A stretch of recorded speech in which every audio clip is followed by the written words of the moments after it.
Picture this, a massive bronze statue towering over an ancient harbor. That was the Colossus of Rhodes. It stood on the Greek island of Rhodes, in the Aegean Sea. This wasn't just any statue, it was one of the 7 wonders of the ancient world.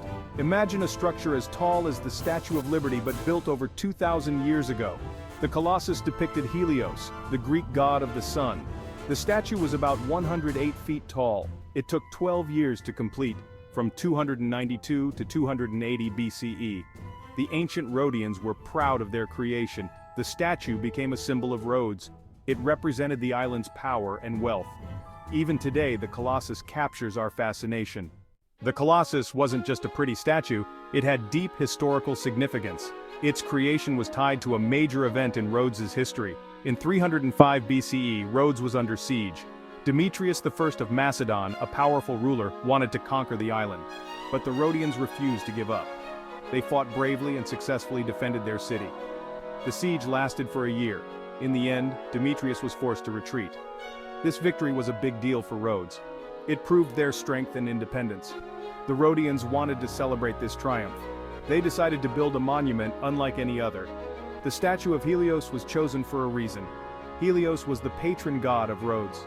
By building a massive statue of Helios, the Rhodians were thanking their god for protection. The Colossus also served as a warning to potential invaders. Building the Colossus was no small task. It required incredible skill and innovation. The mastermind behind the project was Chares of Lindos. He was a sculptor and a student of Lysippus, a famous Greek sculptor. Chares had to solve many engineering challenges. The construction process was complex. First, they built a giant iron frame. This acted as the skeleton of the statue. Then they covered it with bronze plates. These plates were hammered into shape on site. The statue was built from the feet up. As each section was completed, earthen ramps were built around it. These ramps allowed workers to reach higher parts of the statue. The main structure was made of iron and bronze. Stone blocks were used to add weight and stability to the base. The outer layer was polished bronze. Imagine how it must have looked to approaching ships. The Colossus was more than just a big statue, it was a cultural icon. It represented the values and beliefs of ancient Rhodes. Helios, the sun god, was central to Rhodian culture. The island was said to be his favorite. The Colossus reinforced this connection. It made Rhodes the undisputed center of Helios worship in the ancient world. Pilgrims would come from far and wide to see it.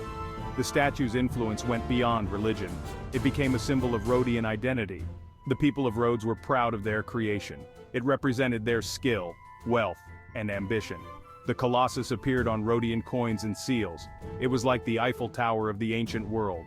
When people thought of Rhodes, they thought of the Colossus. It put the island on the map. The reign of the Colossus was short-lived. In 226 BCE, disaster struck. A powerful earthquake shook the island of Rhodes. The mighty statue couldn't withstand the tremors. It broke at the knees and came crashing down.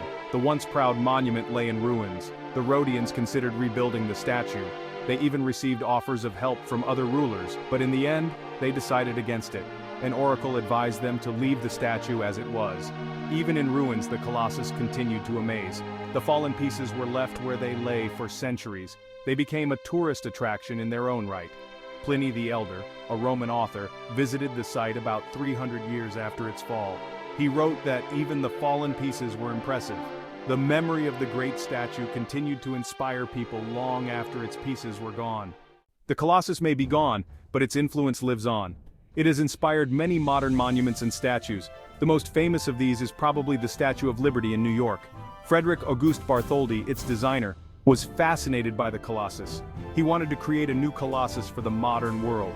The Statue of Liberty shares many features with descriptions of the ancient wonder. Both are giant statues. Both stand at the entrance to a harbor, and both hold a torch aloft, according to some descriptions of the Colossus. The Christ the Redeemer statue in Rio de Janeiro also owes a debt to the ancient wonder. So does the Motherland Calls statue in Volgograd, Russia.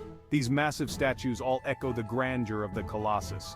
They show how the ancient wonder still captures our imagination.